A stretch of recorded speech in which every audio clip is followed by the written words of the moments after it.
Everybody, it's Chris Lipper from On the Bus Sales Training, Coaching, and Consulting, and this is our class from the workbook, Chapter 5, The Sale Can Start with No. And I don't know how many of you have noticed, but the selling approach that we use here is we ask a ton of questions, right? So almost to the point people have said it feels like an interrogation that we can ask so many questions. And, maybe we got to look at that part also, but we do ask a lot of questions. And how many times have you met with a prospect and they say no, and your knee-jerk reaction is to get out of there as quick as possible, right? Now it's like awkward and uncomfortable. Can we identify with that? Yeah, everybody's had that feeling like, all right, get me out of here kind of thing. Even if it's on Zoom, it's like, okay, we're done, thanks, see you next time. Or I'll see you at the networking event or whatever it is, and we hit end. And we can't even find end. We're so nervous to get out of there. And what I'd like to suggest is when they've said no, that everybody's guard is down.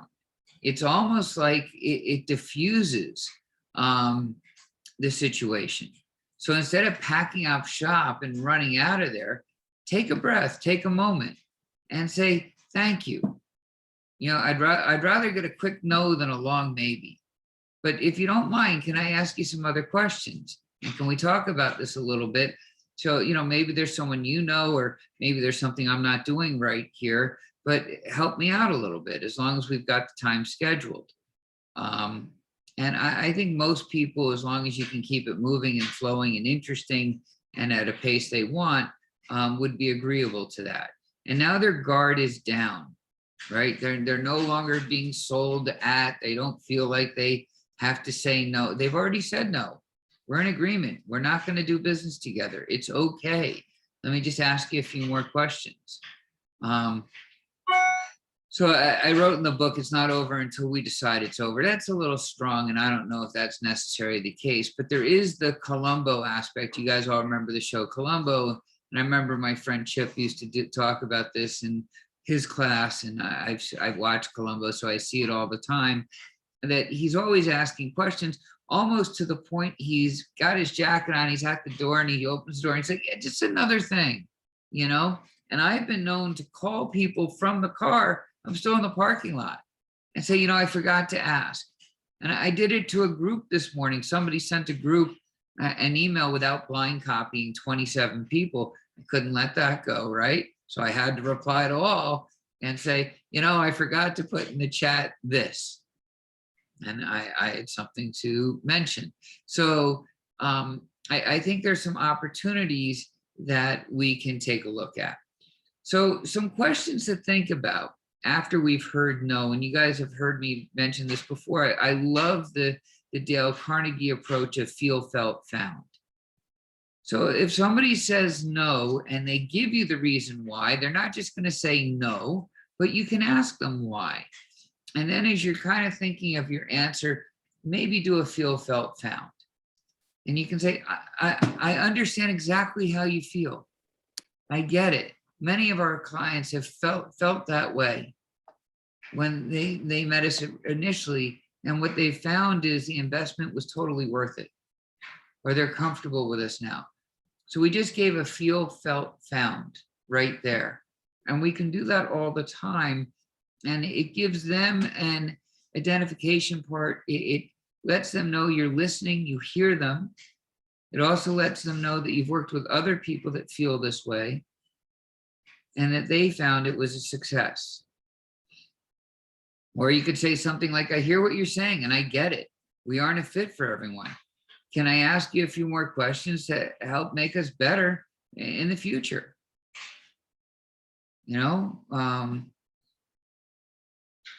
You can ask questions like, how does this affect your bottom line? How does turnover affect your bottom line? So Karen, thinking of your world, that, I get it. It's something uncharted. You don't understand the importance of it because you haven't used it yet. But how is it affecting your bottom line that you're hiring people constantly and losing them? Yeah, I just talked to someone today. He's a small operation. He was looking to hire a chef. And they stay for 2 weeks and then they go, they find another job and it's killing them. He can't get the traction going because then he's back in the kitchen. So, how's that affecting him? If we ask the right questions, it's preventing him from growing his business, right? So how many times does that happen with many of our clients, that if something doesn't work well, a piece of the puzzle, what does it really do to them? Possibly it brings them back to working in the business instead of on it. And that could be the kiss of death for a lot of people. So ask them. It's just a conversation now. They've said no. So how's it affecting your business to not have your IT evaluated quarterly or annually, whatever you do, David? Or to have a problem with your ID, or to not have your books proper, garbage in, garbage out. What decisions are you making based on your books? That kind of thing. Just thinking of some of you that are here. So we both know that, we all know that if you keep doing what you're doing, you're going to get what you keep getting. And so my understanding is that not what you're doing isn't good enough anymore. So maybe you could say something like that, or differently, and you make it to your own liking. Is it our price? Ask them. Is it our product that you don't like? What if I change the terms? So now we're negotiating. So maybe they don't want to pay $5,000, but they'd be willing to pay $1,000 a month. But if we don't have the conversation and we just accept the no and run out the door, we're not going to know. So ask, dig deeper. They've already said no. You have nothing to lose, right? What if, and this is more in my world, that if somebody said, no, I don't want to pay you $1,000 a month, and I can't afford that, or whatever it is, or cash is tight. And I said something like, okay, what if we offered you an opportunity to pay us based on revenue growth? That I got 10% of your revenue growth from this point forward, and we have your books edited. Would that be a situation you're comfortable with? Chris, have you actually ever done that? Because it's kind of hard. I've had the conversation many times, and I've coached people on having the conversation many times. I like revenue deals. I don't like equity deals. So I don't want a percentage of their company. No, Right. thank you. Right. Yeah. But I certainly would like a percentage of revenue. One, you're paid up front. I don't want to do a deal based on profit, because then you never know how numbers are finagled. But so I like being paid up front, off the top kind of thing. And I think that revenue growth is exciting and interesting for all of us. Yeah. I mean, if you can, the point is in the difficulty, I think, that I've thought about is improving that what you did was the reason for their growth. They may be doing other things as well. Yeah. And I don't think that's a rabbit hole we want to go down. And that's not what the conversation is. We're talking about revenue across the board. Now, you could do it on revenue based on a product or a division, perhaps. And that would be if you were helping them, find salespeople, let's say, or improve processes, or whatever it might be. I'm just saying there's other opportunities, and this is more in our class on negotiating, or these kinds of conversations. But if we go down the rabbit hole, we don't just run out the door when they say no. We get to have deeper conversations, and we're still asking questions, and they're understanding that we have an understanding of their business from the questions we ask.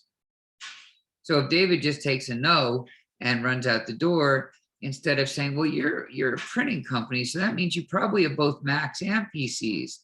Are they tying into the same server? Or, he uses some of the jargon, and they'll understand he understands the business.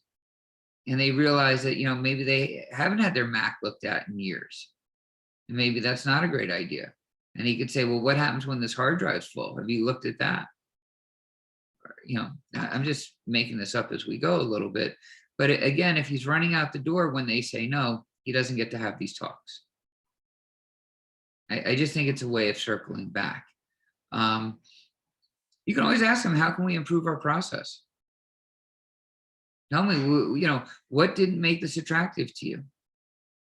We generally, you're an ideal prospect for us. You're the kind of company we always work with. I'm just curious what we didn't do right for you. Do you know anyone else that might be a better fit for us?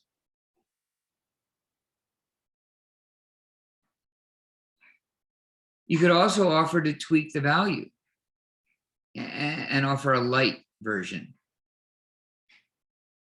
right? So I could say, so what if we offered a light version with no coaching and just classes? I don't like doing that because then they're not ready and I end up giving the coaching anyway. So that never really works. But maybe there's something in your guys' world that, David, maybe you say, okay, so maybe we'll just fix it and not do the evaluation. And in the end, that could cost them more because without the evaluation, you don't realize that the problem was further upstream or downstream than the machine that's actually acting up. But again, if you're just looking to get started, that could be a scenario. So what if we took away some of the bells and whistles?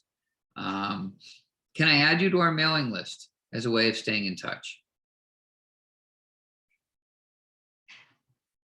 All right, so this came up in a class recently, and I think, David, it was an example for you, probably it was maybe a year ago, but if someone says, I'll do it myself, maybe you can say something like, I understand that you like tinkering, and maybe you're pretty good with IT, or maybe you're good at cooking, or whatever it might be. And I understand the pleasure of doing it yourself, but do you cut your own hair? Do you plow your own driveway? Do you cut your own grass? Or is there better use of your time? So I understand you enjoy it and you're good at it, but aren't you a very expensive person to be doing this stuff? Isn't there better things you could do? And you can water that down a little to your own liking. Please stick with whatever medium the prospect is communicating with. We had talked about this earlier in the class, that if you guys are emailing, stick with emailing, unless you're asking permission to call. If you're texting, stick with texting. If you're leaving voicemail, stick with that. It's their comfort zone. It's their medium. Just stick with where you're at, unless you're not getting responses. But if they're responding, stick with it. Make sense? So here's a real life scenario and another way things can work out. So we had a company some years ago, they were in some kind of fire prevention. They would come to your office and look around and, look where sprinkler systems might go or things like that. And he was sitting on the fence, but he ended up saying, no, thank you, to joining one of our boards, our buses, and he just politely passed. But I liked him. He was a good guy without a doubt. And I saw a video on Facebook of a restaurant, where they light those desserts and there's a big flame, and the waiters held it over their head, and it got to go out to the tables, and it got close to the sprinkler system, and the whole restaurant got hit with the sprinkler. So it was a funny situation. And so I sent it to him. And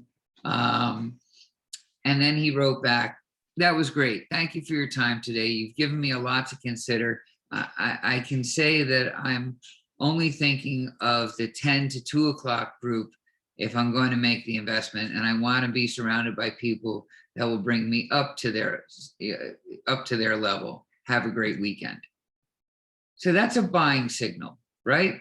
So even though he has said no, and I sent that video just to say, ha ha, he now has given me a buying signal. He's basically saying yes right there. He's told me what group he wants and why he wants it. Okay. So I wrote back saying, thank you. I understand your challenges. The question you have to ask yourself is, what's going to change if you don't join? What's changed for you in the last year? What could happen in the next year? Let me know how we can help. So now I'm kind of touching the wound a little bit, right? He's flinched. He's opened up saying, okay, I'm interested, but I only want to do it on this one opportunity. Well, sorry. No, go ahead. Did you, and in there, it's interesting because I noticed that you didn't say, I think I can make that one work for you. And Oh, that would be no, my I don't want to do that so quick right here. So I've got the fish on the line kind of thing. I'm not going to reel it in too fast. Right? So and again, you got to know who you're talking to. You have to know their personal assessment in your own mind and how they're going to react. This is a guy who wasn't going to commit, and he kept having different reasons to not commit. And I don't know. I didn't want to have him jump off the line. Yeah, so that's probably good. Well, and it's a good question. You know, what's it costing you to not do this is another way of saying that. Yeah. Okay, so then he says, hi, Chris, the phrasing of your question struck a chord. Specifically, what has changed in the last year and what will change? I can rattle off a list of everything that has happened, but currently I've hit a wall and can't find my way through. What's the sign up cost you mentioned? So now he closed himself, right? And this is all an email. This isn't picking up the phone and it's sticking with the medium he's comfortable with. And this started as a no. And then he gives another, I tell him the numbers, and I give him the sign-up fee, the monthly fee. And then he says, I'm not sure I can sit for 4 hours, but let's give it a shot. So again, there was another reason he's giving himself an out a little bit. And eventually he did not stay because he couldn't sit for the 4 hours. But super nice guy, super good business. I wish he had stayed longer. We could have helped more, but it's still an example here of how the sale can start with no. So often you get a polite no, where the prospect just stops responding. This is no fun, right? We have nothing to work with then, you know. So start by sticking with the meeting you've been working, whether it's voicemail, email, or even text. It doesn't work you can jump to other mediums once you stop getting responses. But just like this scenario, if you're getting the response, stick with it. You can have fun with it. If you're not getting responses, you can say something like, have you been stuck under a rock? You know, or I like to start, is everything okay? You know, I'm not hearing back from you. I also like to throw ourselves under the bus a little bit by saying, hey, I must have done something wrong here. Whatever it is, I'm sorry. How can I make this right? And then they call within 5 minutes, and that works every time. But here's another thing. If they're going with another vendor, so let's say you're a painter and somebody says, I need the house painted by May 5th. And you would say a logical question is, okay, no problem. Why May 5th? Why is that date so important? And you could say, well, my daughter's getting married on June 5th, and I want the smell of paint to be out of the house by then. Say, okay, fine. And then they go with another vendor. They go with someone else. I would call them on May 5th to see how the job's going. Because maybe they didn't show up. Maybe it didn't go so well. And maybe you could say, do you still want it done? So I always like to know when we lose a job, who they're going with and what they're doing. I just had a situation today where I didn't know somebody was looking for a coach. And they told me, I said, hey, how's it going? You know, we're going to see you at the trade show. And I said, well, we're cutting back on our expenses and we just hired a coach. I was like, well, that's interesting. Who's the coach? And they tell me the coach's name, somebody I don't know. And I said, you know, coaches are great, but I prefer the community approach. And if we can ever help, please let me know. Let's keep in touch. So a couple months from now, I'm going to reach out and say, how's it going with the coach? You know, because I know what we do here with the community blows away what, you know, coaches and gurus do. So I will keep in touch and view that as now I have a prospect because they are open to coaching.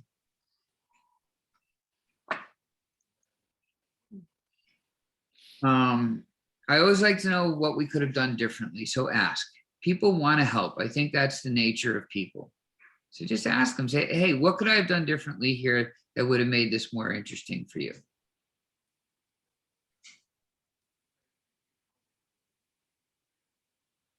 So, and the throwing yourself under the bus thing, we used to have people write a paragraph in this section, but I can just tell you some of the highlights where I'm not sure what I did wrong, but it must have been something pretty bad to not have you respond. Love to make it right when you have time. Or you could say, did something happen to you? Did I do something wrong? Just some of those kinds of things. They'll respond right away. And they'll say, no, it's not you. I've been traveling, or, whatever it is. Someone's been sick, or, always bring up their objections as a question. So that we can agree we aren't a fit for all or each other, let me ask you a few questions if you don't mind. Is it me? Do you feel that, you don't need my help? Is it our prices? Is it the timing? Ask those kinds of questions. They may say that, yeah, Chris, you make me uncomfortable. It is you. And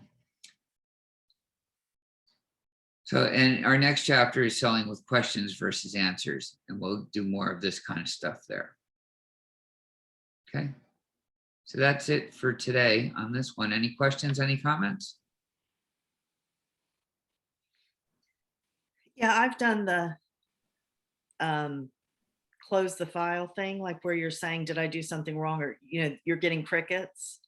I've done the, I haven't heard from you in a while, and maybe there's probably a few reasons why that could be. And you kind of put the reasons. So the reasons I've put before are, we all get busy and you're just really swamped.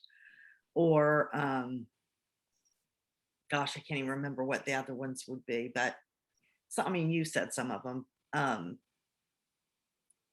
Or you're just no longer interested. But anyway, I'm going to go ahead and close your file or something like that. I'm going to go ahead and assume that you're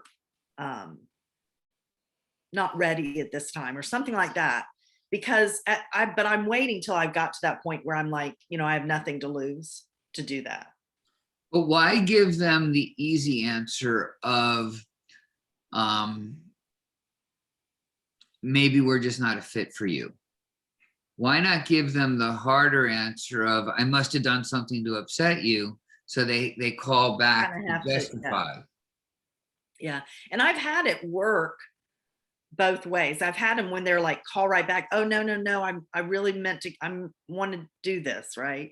And then I've also had crickets still. But with the crickets, I feel like I've done my job and I'm done and I move on to something else, Obviously, they're going to stay on my drip and all that. But I think it does help a salesperson to kind of say, okay, I'm moving on. I've done everything I can. And I don't want to keep chasing. Yeah, there's some people that have, what's it called? Close the file Friday or something like that. And, so there's nothing worse than a bad pipeline.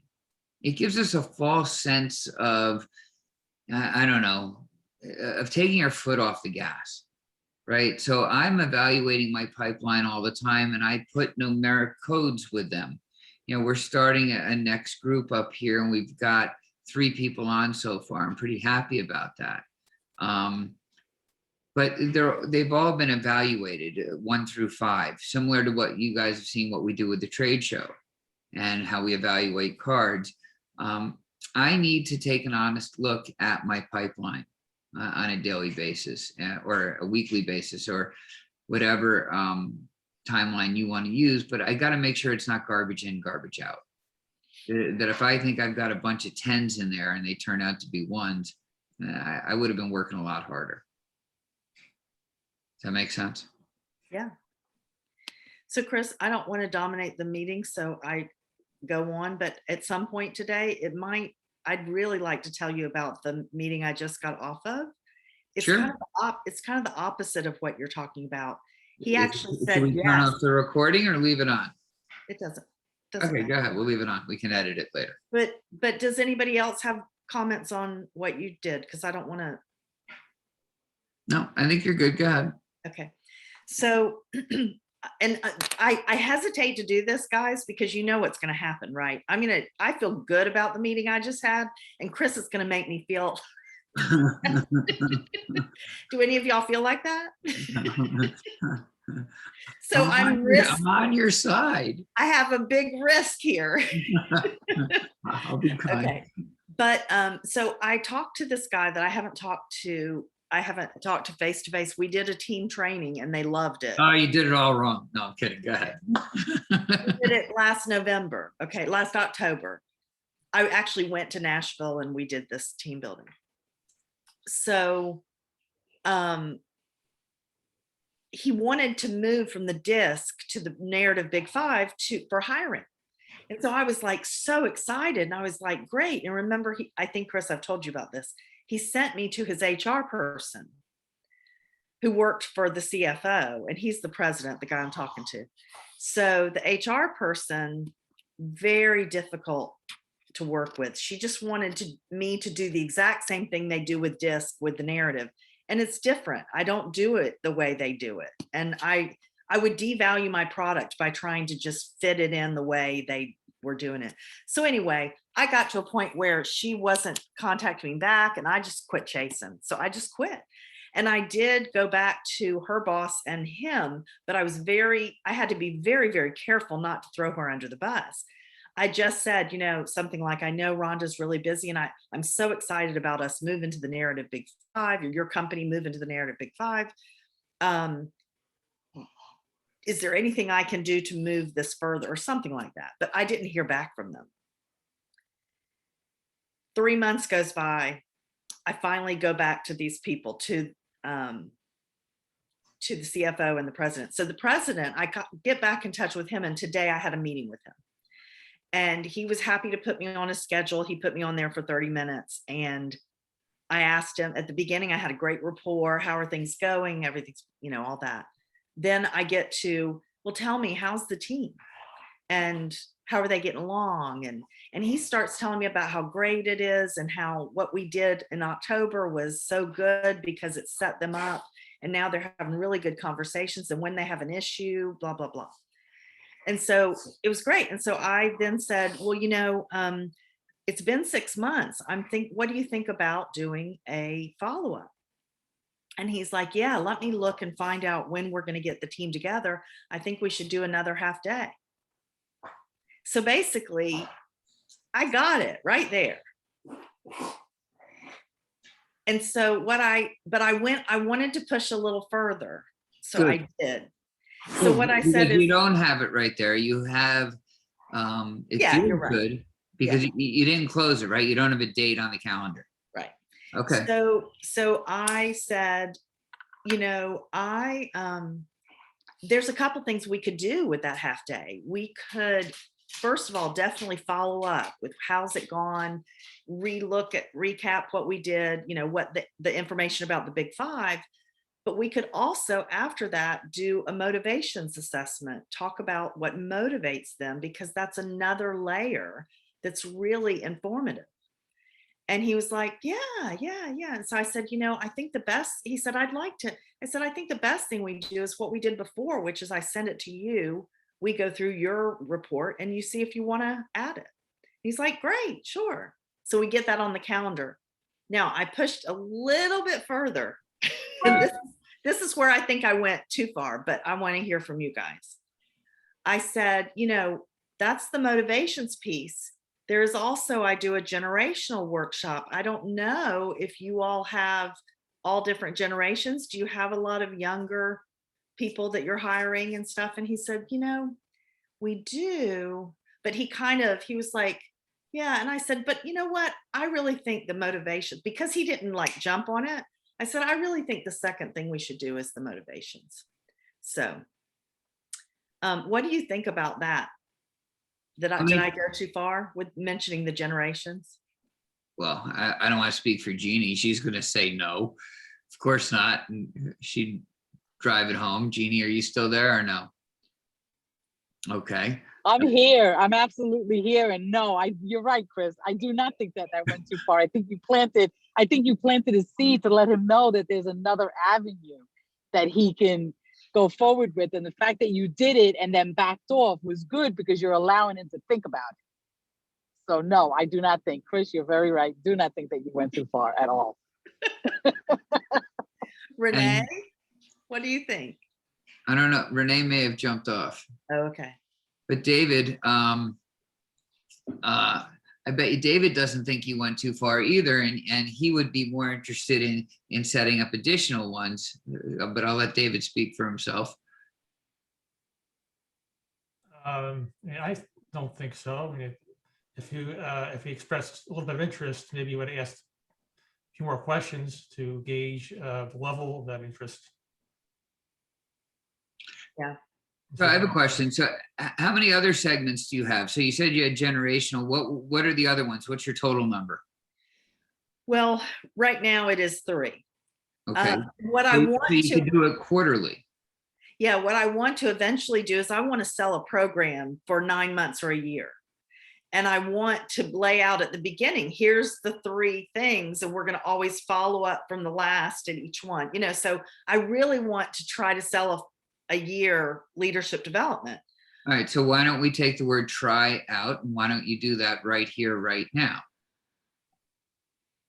So why don't you say, listen, I'm happy to start with the next one as planned on such and such a date, or you outline, you give them the 3 options as somebody had mentioned on here earlier of the 3 dates. But I really think what would work best is if we do this quarterly. And maybe the first Friday of every quarter, we do this. Mm-hmm. Can we put that on the calendar? Okay. Okay. So, okay. So there's more. Can I keep going? Of course. Okay. So then he starts talking about, well, I think that Andy's going to be interested in doing a session like we did with his team. Great. And then he says, and you know what, Jim has a new analyst. He has a new, so I think there's about 8 or 9. And he's talked about wanting to do a session like that. And so I'm just going, yes, yes, yes. But so I said, okay, that's great, great, great. And I've talked to Mary Beth, and we have a window of August to September to do her team. And he's like, great. So, I didn't really keep going on that because I'm just going to plan on talking to those people about it. Because the president is saying, you can do it. You can do it.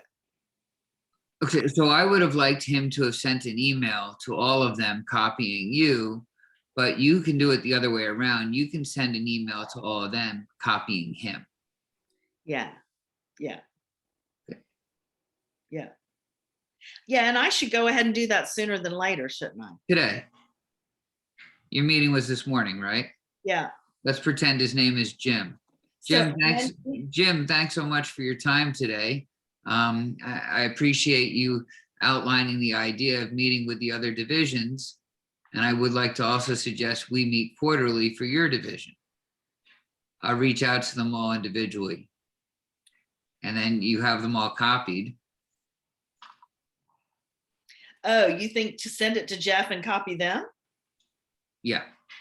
Or I could send each one of them an email and copy him, right? Well, then he's getting 8 emails instead of 1, right? Well, it's 3, but yeah. Well, okay. I thought you mentioned 8 other divisions. Oh, no, that was 8 people in one team. There's 3 or 4 others, but he didn't mention. Anyway, so, okay. So yeah, I could have pushed more, but I was like, okay, it's Christmas. Okay, but it's not Christmas unless the deals come in. You're right. You're right. But this is the president. He's basically saying, and he knows how much it costs. So he's basically saying, I'm happy for you to do this. Then. All right, but can we agree so far? We've got a couple of events we need to get on the calendar. Is that what you want me to say to him? Well, it's what I want you to think is how are we going to get these things on the calendar? Because if they're not, Yeah. booked, they're not done. Right. No, I've got to reach out to each of those people. I already have a commitment from one of how to figure out that week between August and September. And then the other two I'm going to reach out to. And I will do it. I would not have done it immediately, but I will. Okay, go ahead. You had another thing. Go ahead. The last thing is the Rhonda, the sorry, I shouldn't say her name, the HR, and the fact that so he mentioned me. He said, I know, Mary, I know that so-and-so is using you to hire her IT director. And I said, yes, yeah. And I said, do you know if that hire came through? And he said, no, I'm waiting to hear. And I said, that's when I mentioned that I had talked to the HR person and that she was really busy. And so I kind of backed off. And he said, but when Marianne, when that person said she was should she use the Big Five? He said, yeah, I asked y'all to use the Big Five 6 months ago. So that was good. And so I said, so if Rhonda's really busy, maybe, and he did mention something, I think we should use the narrative Big Five for our executive and our senior hires. And so I said, well, so it sounds like I should work with each of the division heads to hire their senior people. And then this year, Rhonda can get certified and we can kind of work towards that. And he was like, yeah. So I kind of set that up. So now I don't have to go through HR anymore. I can go directly to the division heads. Good. Sounds like you had a good day. I did have a good day. Good for you. I'm happy for you. But you're right. There were some things that I could have done. None of this is closed yet. It's okay. You didn't do, I'm not saying you did anything wrong, and I don't even like the word wrong. I'm just saying close it today. Do your part so that it can close. Yeah, so I'm meeting with him next week. I have a date on the schedule to meet with him to go over his values motivations report. Okay, but I would still get the email out today to the other divisions. Yeah. Okay. Thank you for helping. You're welcome. All right. So so the sale can start with no. Do we all have a handle on this? We all get where we were going from with all of this? We also understand the problem with having bad maybes in our pipeline and how that can hurt us. And we're better off flushing out the maybes and going for the no kind of thing. So I want to know from Jeannie, when they say no, do you just move on to the next person, or do you go back to them and say, keep going? What do you do? It would depend on what kind of no it is. So, it could be a no that they're just saying no because they didn't have enough information, or it could be a no that says, it's a hard no, it's really not for me. So if it's a no that I don't think they had enough information, I'd ask them, what can I do different that would turn this into a yes? And on what scale of a no is this? Is it until 1 to 10? Are you at a 5? So then I know they want more information. Yeah. And I guide the conversation, right? So I do this with solar all the time, because the wife will come in and go, no. And I'll just look at her and I say, is it because you don't like the way it looks? And she'll be like, yes. I said, great, let's talk about that. And so I just keep going with the conversation, right? And then if he says that, it's just a hard no because it's not something for me, I'm really just not interested, it's not something that piques my interest, then I do, and recently what I've been doing is what Chris taught us, which is just ask for a referral and just go from there. But I do so when they say no, you say, well, wait, what kind of no is that on a scale of 1 to 10? I do. When it comes to my solar, I do that very, very much. And because a lot of times they'll say no, predicated on what they're hearing, not what they should be hearing. I can't tell you how many times I asked them to repeat something to me and it's nothing like what I said. Absolutely nothing. And I mean that. Like, they'll look at me like, well, you said that, I'm saving the environment. Did you hear that you're saving 75% of what you're paying now on your energy? Oh, no, I didn't hear that part. Oh, okay. Let's go over that again. So because she's so focused on how they look on her roof, she's not focusing on anything else. And then, of course, the last question I'd ask is, how many times have you looked on your roof since you moved in here? It's like good. Never. Right. Yeah. I don't think you're going to look at it again after I put the solar up there either. All So I right, take the hardcore on that for sure. Thank you for asking, Karen. all right. So are we good on this topic? All right, so quick takeaway. So on a scale of 1 to 10, how was this class for you? What was your aha moment? And what can we do to make this better? David, we'll start with you. I'll say a 9. Like you said, if you keep doing what you're doing, you're going to keep getting what you're getting. So it's not for me to say that to you, it's for you to say that to your clients. Yeah. Yeah. Yeah. All right, very good. Karen, how about for you? It was a 9. Don't we usually go longer? Yeah, it's a short chapter in the book. Chris is wanting to get us off this line. It's a short chapter in the book, that's all. Okay. No, it was And great. you missed the first half hour today, so I it just know. feels short for No, you. it does feel short, yes. But I appreciate, I know I took you in a different direction, but it is helpful about the, when you get the no, I know I need to keep going, keep asking questions. So no, it's a 9. Okay, and your takeaway? My takeaway is I got a lot of notes about trying to what could I have done differently? I would like to ask that. I think it's going to be hard to ask, but I would like to ask it. Okay, I agree, it's not easy. And anything we could do better here?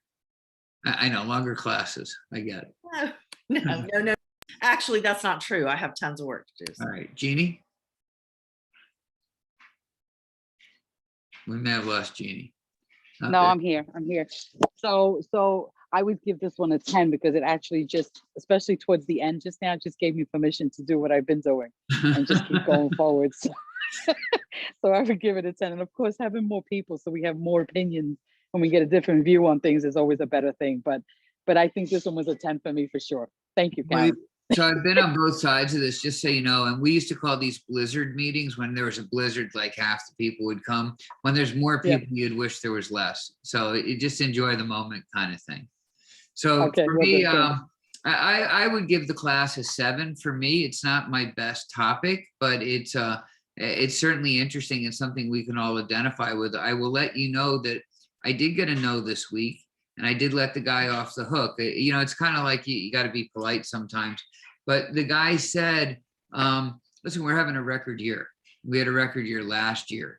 And his foot's on the gas so heavy and he's so excited and charged up about it, that it's kind of like, I just wanted to keep the lines of communication open. And I promised him it would be a quick call. So I let it go, even though I got the no. And it was a conscious decision, and I was okay with it. My takeaway from today is hands down, Jeannie asking them to, so what kind of no is that? Is that a hard no or a maybe no? To evaluate the level of no. I've never heard that before. I like that.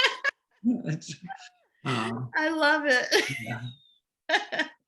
So, and I don't know, this is my favorite platform that we have. So there's nothing really I can think of that would make it better. And, it's self-serving for me to say that, but I really just enjoy all of you in doing this. So, With Jeannie doing, when I asked that question, I really wanted to know because there's 2 ways it could have gone, right? Like one way is you don't want it. I got 100 other people I can talk to that want it, right? So I'm going to move on. Or it could be, really, really pushing back, so I wondered which one it was. That makes sense. And I bet it depends on who she's talking to and how busy a day she's having, but yeah, she's good. All righty, guys. I think that's it for today. Good? Yeah, thanks. Yes, perfect. Thank Bye. you. Have a great day, everybody. You too. Hi, everybody. Bye.